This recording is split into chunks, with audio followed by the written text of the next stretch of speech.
সরকারের বিভিন্ন দপ্তর, সেটা পুলিশ এবং অন্যান্য সেনসিটিভ বিভাগ থেকে শুরু করে ব্যবসায়ী, আমলা থেকে শুরু করে এই মুহূর্তে যারা বাংলাদেশ নিয়ন্ত্রণ করছে, তাদের উপরে টিল নাও আওয়ামী লীগের নেতা, কর্মী, সাবেক আমলা যারা পালিয়ে আছেন তারা, এবং একই সঙ্গে স্বয়ং শেখ হাসিনা, তাদের একটা বিরাট প্রভাব আছে। ডক্টর মোহাম্মদ ইউনূস সরকার পারেননি কেন? বা এই যে বর্তমান সরকার, তারা কাজের কোনো ধারাবাহিকতা রক্ষা করতে পারছে না। যেখানে হাত দিচ্ছে সেখানেই আঙ্গুল পুড়ে যাচ্ছে বা হাত পুড়ে যাচ্ছে, এবং অদ্ভুত অদ্ভুত সমস্যা তৈরি হচ্ছে, বিশেষ করে জ্বালানি সেক্টরে। এবং এই জ্বালানি সেক্টরের যারা কুশীলব, তারা কেউ জেলের মধ্যে আছেন, কেউ দেশের বাইরে আছেন। মূলত এলএনজি, ডিজেল, পেট্রোল থেকে শুরু করে তেল গ্যাসের পুরো সেক্টরটা টিল নাও 100% আওয়ামী লীগের, যাকে বলা হয়, নিয়ন্ত্রণে। এখানে সরকারের যে সমস্ত লোকজন অতি বিএনপি হয়ে তারা মূলত বেনিফিট নিচ্ছে আওয়ামী লীগের ব্যবসায়ী, আওয়ামী লীগের আমলা কামলা তাদের কাছ থেকে। আর এই সুবাদে আওয়ামী লীগের যারা লোকজন ঠিক চাণক্যের মতো করে যেটিকে বিষকন্যা বলা হয়। চাণক্যের একটা থিওরি আছে বিষকন্যা। সে খুব কৌশলে রাজ্যের বিভিন্ন জায়গাতে, নন্দ বংশের রাজ্যের বিভিন্ন জায়গাতে ওয়েল ট্রেন করে বহু সংখ্যক রমণীকে সে ঢুকিয়ে দিয়েছিল। ফলে কি হলো দেখুন, মানে আপনারা জানেন যে পাক ভারত উপমহাদেশটা পৃথিবীর ইতিহাসে যে কজন শক্তিশালী রাজা তৈরি হয়েছিলেন এবং পৃথিবীর সবচেয়ে বড় সাম্রাজ্য প্রতিষ্ঠা করেছিলেন, শুধু সাম্রাজ্য নয়, সাম্রাজ্য, সুশাসন এবং একটা ডাইনেস্টি, সেক্ষেত্রে পৃথিবীতে 1, 2, 3 এরকম যদি নাম আসে, সবার আগে যে নামটি আসে তিনি হলেন চন্দ্রগুপ্ত মৌর্য। একেবারে সাধারণ একটা উপজাতীয় সম্প্রদায়, মৌর্য সম্প্রদায় বা মৌরিয়া সম্প্রদায় থেকে একেবারে সাধারণ একটা মানুষ, তিনি একজন ব্রাহ্মণ পণ্ডিত চাণক্য, তার বুদ্ধিতে, পরামর্শে, তার মেন্টরশিপে তিনি ভারতে একটা বিরাট সাম্রাজ্য প্রতিষ্ঠা করে ফেলেছিলেন। এবং ভারতের এত বড় একটা সাম্রাজ্য, যেটাকে নন্দবংশ বলা হতো, সেই নন্দবংশের রাজা ধনানন্দ, তিনি এত বড় ছিলেন, তার রাজত্ব এত বড় রাজত্ব ছিল এবং এত শক্তিশালী ছিল পাটালিপুত্রে, যেটিকে মগধ এবং পাটালিপুত্র, কেউ মগধ বলে, কেউ পাটালিপুত্র বলা হয় আজকের পাটনাতে। তো সেই ধনানন্দ, যেটা উত্তর ভারত জুড়ে এত বড় একটা সাম্রাজ্য গড়ে তুলেছিলেন, যেখানে সম্রাট আলেকজান্ডার সেই সাম্রাজ্য দখল করা তো দূরের কথা, আক্রমণ করতে সাহস পাননি। তো সেই সাম্রাজ্যকে অর্ধেকটা তিনি একেবারে শেষ করে দিয়েছিলেন বিষকন্যা থিওরির মাধ্যমে। সেই বিষকন্যা হলো যে ধনানন্দের সেনাপতি, আইজি, এরপর মন্ত্রী, এমপি, সভাসদ, আমির, ওমরা, সবার পেছনে সে একেবারে আফগানিস্তান থেকে আত্মঘাতী এরকম অসংখ্য, অন্ততপক্ষে 400-500 মেয়েকে তিনি ট্রেন করেছিলেন। তারা সুন্দরী, তারা ডেসপারেট, এবং তাদেরকে মস্তিষ্ক ধুলাই করা হয়েছিল। ঠিক আজকের যেভাবে জঙ্গিবাদ, আইএসের রিক্রুটমেন্ট, ঠিক এই আইএসের চাইতে আরও অনেক ডাইনামিক ওয়েতে তাদেরকে রিক্রুট করেছিল, যাদের উপাধি ছিল বিষকন্যা রূপে। এরা একটা সিঙ্গেল কেউ বেইমানি করেনি চাণক্যের সঙ্গে। তারা মানে এই চাণক্য যেহেতু ধনানন্দের রাজপ্রাসাদে ছিলেন, তিনি এই রাজপ্রাসাদের বিভিন্ন লোককে ঘুষ দিয়ে অত্যন্ত কৌশলে, যেমন ধরেন একটা দারোয়ানকে সেটা ঘুষ দিয়েছে, দারোয়ান গিয়ে খবর দিয়েছে মালিককে, বিশ্বস্ত গারোয়ান মানে ড্রাইভার, মালিকের বলছে যে ভালো একটা দাসী আসছে, অসাধারণ সুন্দরী, আপনি একটু দেখতে পারেন। তো এটা যদি অন্যভাবে আসতো তাহলে সে সন্দেহ করতো, যেহেতু তার দারোয়ানের মাধ্যমে আসে সে সেটা করেনি। অথবা ধরুন সেনাপ্রধানের বন্ধু, খুব ঘনিষ্ঠ বন্ধু, তাকে ঘুষ দিয়েছে, সেই বন্ধু গিয়ে বলল, দোস্ত, আরে বাবা রে বাবা, যা দেখেছি খাসা, একদম খাসা, দেখলে তোমার একেবারেই হয়ে যাবে। তো এইভাবে সাম্রাজ্যের সকল কে পয়েন্ট সে ২০ কন্যাদেরকে ঢুকিয়ে দিল, কর্মকর্তা কর্মচারীদেরকে ঘুষ দিয়ে। এই ২০ কন্যারা কৌশলে ১ মাস, ২ মাস, ৩ মাস, ১ বছরের মধ্যে, জাস্ট 1 ইয়ারের মধ্যে ধনানন্দের, সম্রাট ধনানন্দ নন্দবংশের, তার যত পাওয়ারফুল জেনারেল মন্ত্রী ছিল, যাদের বুদ্ধি ছিল, তারা কেউ হার্ট অ্যাটাকে মারা যাচ্ছে, কেউ হঠাৎ রক্তক্ষরণে মারা যাচ্ছে, কেউ হঠাৎ করে সাপের কামড়ে মারা যাচ্ছে। এবং মানে এটা কোনো গোয়েন্দা তথ্য দিয়ে তিনি বের করতে পারছেন না কেন এই ঘটনাগুলো ঘটছে। এরপরে যখন ক্ষমতাটা মানে একেবারে অর্ধেকে নেমে এলো, শুধুমাত্র নেতৃত্ববিহীন বিপুল পরিমাণ তার সৈন্যবাহিনী, এই অবস্থাতেই তিনি একটা অনটেস্টে আক্রমণ করলেন, একেবারে রাজধানীতে সরাসরি আক্রমণ করলেন। ফেল করলো, ধনানন্দ জিতে গেলেন, চন্দ্রগুপ্ত ফেল করলো। আবার তিনি ব্যাকফুটেছে গেলেন, গবেষণা করা শুরু করলেন, কেন কেন, কিভাবে কিভাবে। তখন সেই ১ থেকে ১.৫ বছর সে পথে পথে ঘুরতেছে, অভিজ্ঞতার সহিত করছে যে এটা তো আমার ফেল করার কথা না, আমি কেন ফেল করলাম। যে ইতিহাস লেখা আছে সেই ইতিহাস হলো যে চাণক্য একদিন রাস্তায় হাঁটছে, এক মহিলা, সে তার শিশুপুত্র, সেই শিশুপুত্রকে রুটি খেতে দিচ্ছে। তো নর্মালি যে রুটি তাকে খেতে দিচ্ছে, সেই শিশুটা একটু রুটি, মানে একটা রুটি খেলে তার হয়ে যায়, কিন্তু সে ১টা ২টো ৩টা রুটি খাচ্ছে, মা দিচ্ছে, আর সে চিৎকার করছে, আরও দাও, আরও দাও, আরও দাও। মানে মহিলা খুব অবাক হয়ে গেল যে ছেলে একটা রুটি খায়, কিন্তু এই সময় আজকে ৩টা রুটি কেন খাচ্ছে। তখন সে কাছে গেল, কাছে গিয়ে দেখলো যে শিশুটা করছে কি, সেই রুটিটা মুখে নিয়ে কেবলমাত্র সেই রুটির যে সেন্টার পয়েন্ট, একের মাঝামাঝি জায়গায় একটা কামড় দিয়ে বাকি রুটিটা ফেলে দিচ্ছে, কিন্তু তার ক্ষুধা নিবৃত হচ্ছে না। এইভাবে ৩টা রুটি সে সাবার করছে, কিন্তু সে আসলে চারিদিক থেকে খায়নি।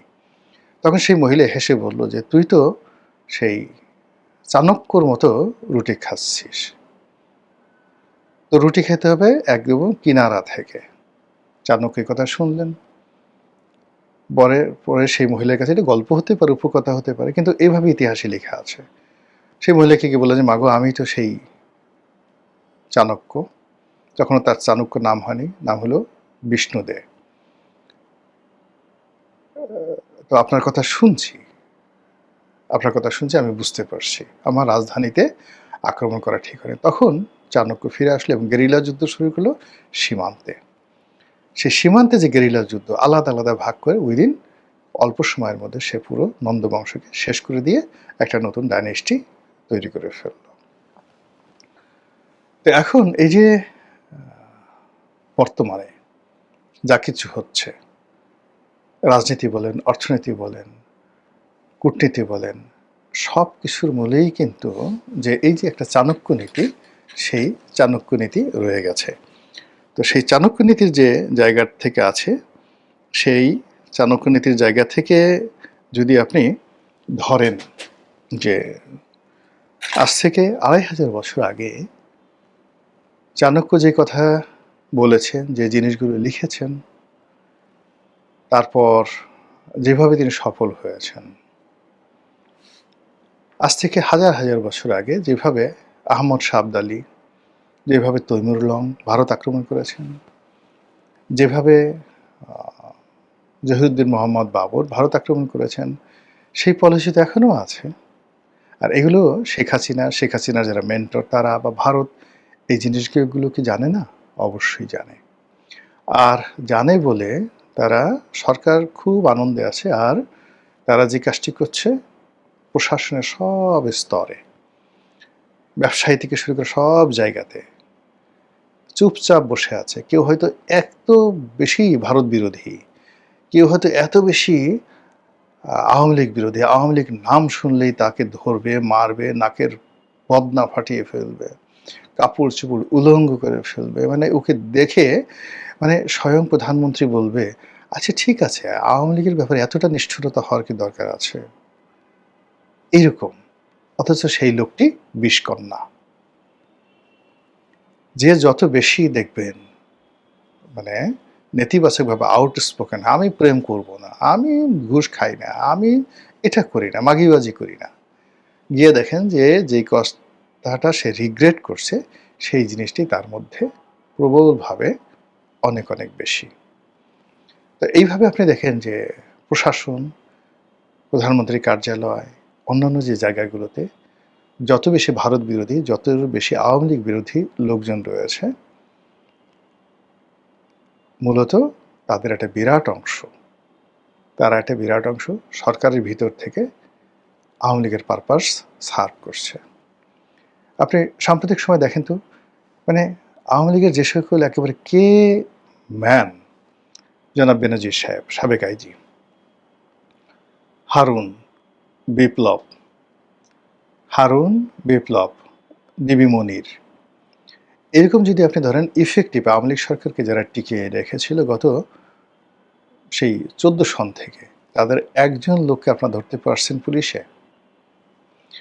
2 নম্বর হলো যে ছাত্রলীগ, যুবলীগ, আওয়ামী লীগের যে সকল ইফেক্টিভ যারা আন্দোলন করতে পারে, তাদের একটা সিঙ্গেল লোককে আপনি ধরতে পেরেছেন যারা গত 10 বছরে ইভেন 2024 সনের জুলাই আগস্টে রাজপথের সকল অপারেশন যারা নেতৃত্ব দিয়েছে, এভরিথিং, আওয়ামী লীগের সমস্ত অফিস, কেন্দ্রীয় অফিস, প্রধানমন্ত্রীর কার্যালয় এবং যাদের সঙ্গে কল রেকর্ডে ডেইলি 10 বার প্রধানমন্ত্রীর কথা হতো, আগস্ট মাসের 5 তারিখ থেকে একেবারে সেই এপ্রিল মাস পর্যন্ত আপনি কল লিস্টে দেখেন সেরকম একজন সিঙ্গেল লোককে আপনি ধরতে পেরেছেন কিনা?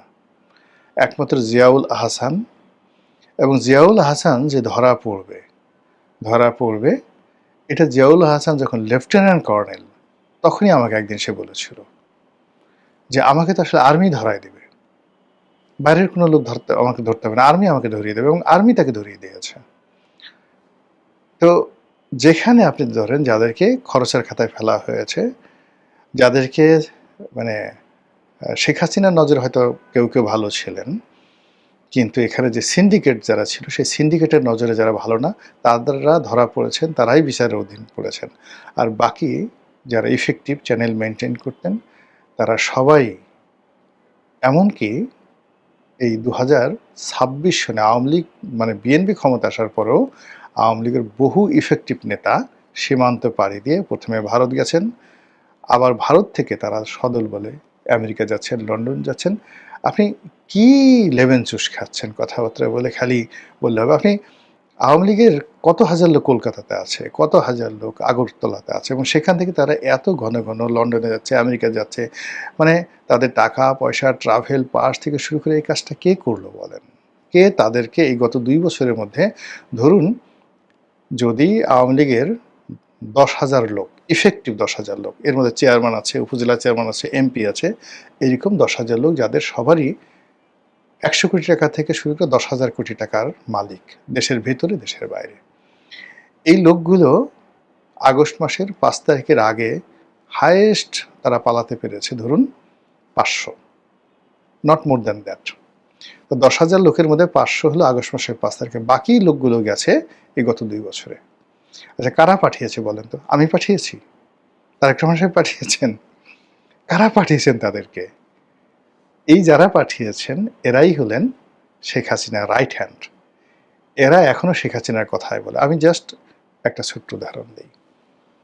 ছাত্রলীগের খুব নামকরা একজন সেক্রেটারি ছিলেন, আমার বন্ধু মানুষ। তো পরবর্তীতে এমপি হয়েছিলেন, খুব নামকরা এমপি। তিনি অনেক দিন বাংলাদেশে পালিয়েছিলেন, অনেকদিন বাংলাদেশে পালিয়েছিলেন। পরে শেখ হাসিনা তাকে ভারত নেওয়ার ব্যবস্থা করে। আমি জিজ্ঞেস করলাম কীভাবে? এটা প্রধানমন্ত্রী নিজে এটা ব্যবস্থা করছে। কীভাবে করছে আমি জানি না, হয়ে গেছে। জাস্ট একটা ছোটো কথা। আপনি ওই যে সরল সোজা মানুষ আবুল মাল আব্দুল মুহিত সাহেবের যে ভাই আবুল মোমেন সাহেব, তিনি যে বাংলাদেশে ছিলেন, কিভাবে গেছেন সেখানে কেউ না কেউ তো তাকে পাঠিয়েছে। কিছু টাকাও খরচ গেছে, তার সঙ্গে সঙ্গে কেউ না কেউ তাকে পাঠিয়েছে। কে পাঠিয়েছে বলেন তো? এই জিনিসগুলো আপনাকে মেনশন করতে হবে, উল্লেখ করতে হবে। এই জিনিসগুলো আপনাকে জানতে হবে। You have to know, you have to ascertain. Otherwise all on a sudden ঘুম থেকে মানে দেখবেন যদি রাত পোহালে শোনা যেত, এরকম ঘটনা ঘটে যাবে। এই অনুষ্ঠানটি বা এই আজকের যে কন্টেন্টটি কেবলই মাত্র সচেতনতামূলক। যা কিছু করবেন বা আমরা যা কিছু করব, যা কিছু বলবো সেটা যেন